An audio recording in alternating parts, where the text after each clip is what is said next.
Hola, ¿cómo están? Nos encontramos en Galilea, en el norte de Israel, en uno de los sitios arqueológicos favoritos que tengo en esta preciosa zona, que es la ciudad de Magdala o Magdalá. Este es un sitio arqueológico bastante nuevo porque data del año 2009, donde se encontró y se empezó a excavar. Magdala es una ciudad muy importante porque si es la ciudad que describe Flavio Josefo y Plinio, estamos hablando de Tariquea. Y Tariquea era una ciudad importante donde se salaban los peces. Entonces, al parecer, se pescaban, ¿no?, en Capernaum, donde estábamos, ¿cierto?, donde fuimos a ver a Pedro, y se traían para acá las grandes pescas para poder salarse y obviamente poder mantenerse en el tiempo, venderse y servir como alimento durante el año.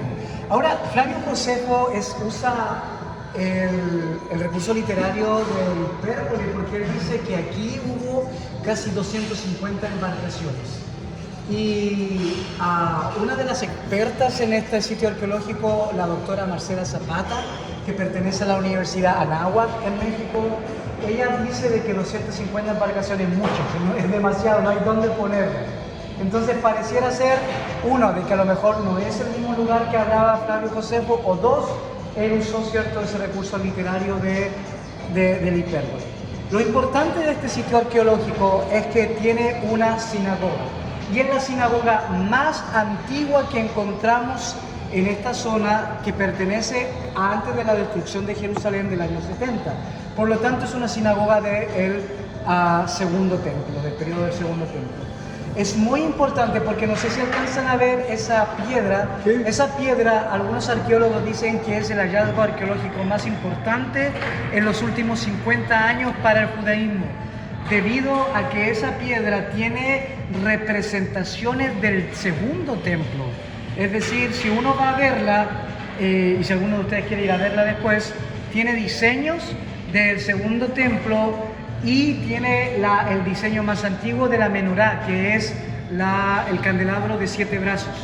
Entonces es muy importante. Al parecer servía como una especie de púlpito donde se colocaba, ¿cierto?, la Torá y o los rollos en este caso, y se podía leer. Si ustedes se dan cuenta, la sinagoga tiene varias habitaciones y una de ellas, la más importante, servía como escuela para los niños para que pudiesen aprender la ley. Ahora, si usted se da cuenta y va para allá, usted va a encontrar baños de purificación. Y los baños de purificación nos hablan en el tema de la identidad, que Magdala en el tiempo del Señor Jesús era un lugar bastante judío, bastante conservador. Aquí no se van a encontrar hallazgos arqueológicos que hablen sobre un helenismo, sobre una población un tanto gentil.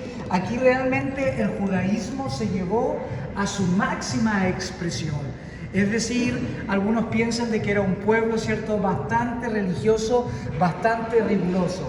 Y es el tema que nos lleva a la hermenéutica bíblica, porque muchos piensan y dicen, bueno, ¿y María Magdalena realmente vino aquí? ¿No era una prostituta? Lo gracioso es que el texto en los evangelios jamás nos hablan de que era una prostituta.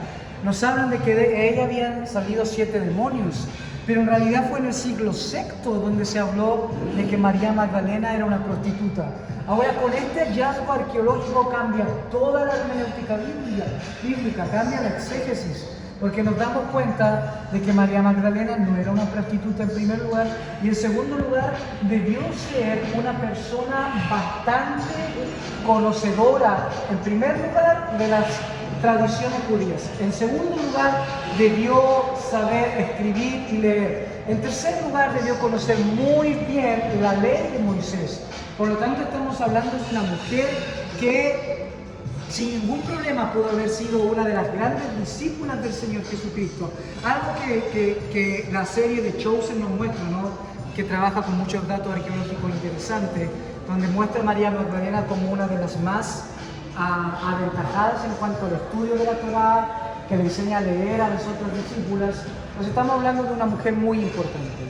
Obviamente nosotros sabemos que después del siglo II de la era cristiana hubo muchas personas que intentaron difamar a Jesús o trataron de seguir un evangelio diferente y trataron de conectar una relación sentimental entre Jesús y María Magdalena, algo que hablan especialmente los evangelios gnósticos, y tal vez por eso el Papa en el siglo VI intenta hablar de difamar a esta mujer para mostrarla como una prostituta para que no se relacione con Jesús.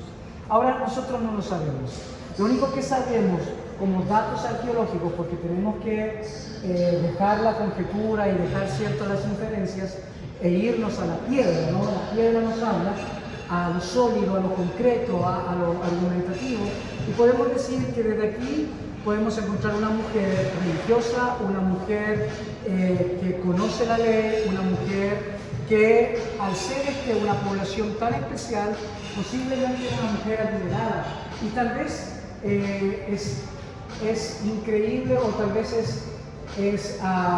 concuerda con lo que nos dice el Evangelio de Lucas capítulo 7, cuando nos habla de las mujeres que seguían a Jesús y que financiaban su ministerio. Entonces posiblemente María Magdalena también financió el ministerio de Jesús. Ahora, este hallazgo arqueológico lo cambia todo.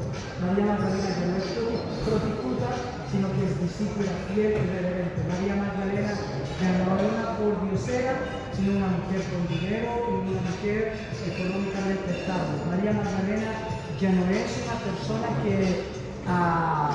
que arruinó al Señor Jesús, sino que le ayudó, ¿cierto?, en su ministerio. Entonces, Mágdala del 2009 se ha excavado.